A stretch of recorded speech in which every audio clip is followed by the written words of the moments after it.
Since June 2007, the Network Culture Project at the University of Southern California has been exploring opportunities for public good in virtual worlds. During the course of the past year, they have been asking how virtual activities can affect both on- and offline communities. When they issued a challenge to the residents of Second Life to build projects that answer that very question, 3 finalists emerged, selected by judges and community vote. Our winning awardees for the Second Life and the Public Good Community Challenge are Ability Commons, Texas Obesity Research Center, and Native Lands. Finalist Gentle Heron of Virtual Ability is seeking to actively integrate the able-bodied population into her outreach efforts. She calls them the not yet disabled. As we age, more and more of us will have a disability. And so it's extremely helpful to see what life is like when you will be disabled. Finalist Nanny Kao of Virtual Native Lands says her group will be relying on recognized tribal authorities to determine how Native American culture should be presented in SL. Educational institutions, libraries, museums that have been approved by the tribes. Ultimately, we would prefer to have the tribes represent themselves to sort of offset that misrepresentation that is so widespread and so damaging. The Texas Obesity Research Center has recently kicked off the International Health Challenge. Sirena Felissimo says avatars will be able to practice healthful behaviors virtually. You can practice different types of physical activity.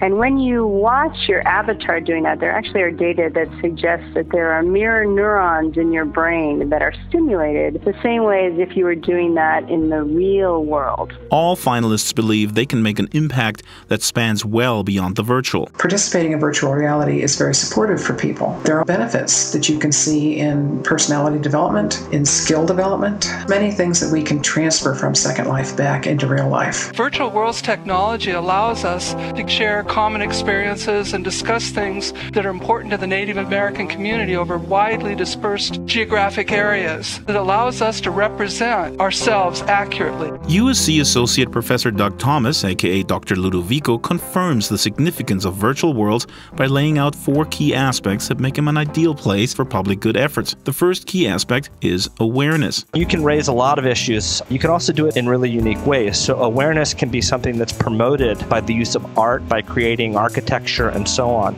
The second aspect is dissemination. Because it is a networked environment, information travels incredibly fast. You can get information out to a large number of people in a very diverse set of contexts and with a lot of texture and detail. Organization and action is the third aspect. You don't have the problem of coordinating around geography. It's easy to get people together from all over the world. And because they're all coordinated in the same virtual space, you can engage in pretty sophisticated joint coordinated action. And finally, there's the aspect of intercultural dialogue and exchange. Because you're dealing with actual people in different language communities, in different cultures, you can have a dialogue which allows you to have access to situations, contexts that you may not have before. Professor Thomas says these methods have already begun to revolutionize the way users of 3D spaces communicate. The idea that you're actually there together makes a huge difference. You're leveraging the idea of the network, and because these are worlds in which you can build the environment to reflect who you are and what you believe in, you can actually engage with people in a way which is much deeper than something like a chat room, email, or even in the old days pen pals would be.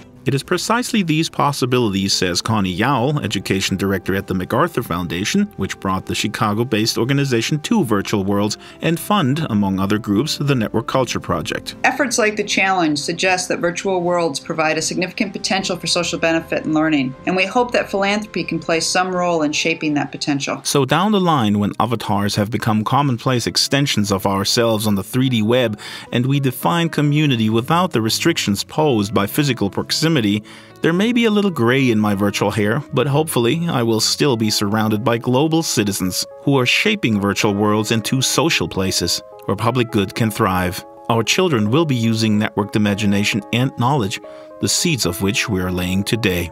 From the central coast of real-life California, I'm Draxtor Despres.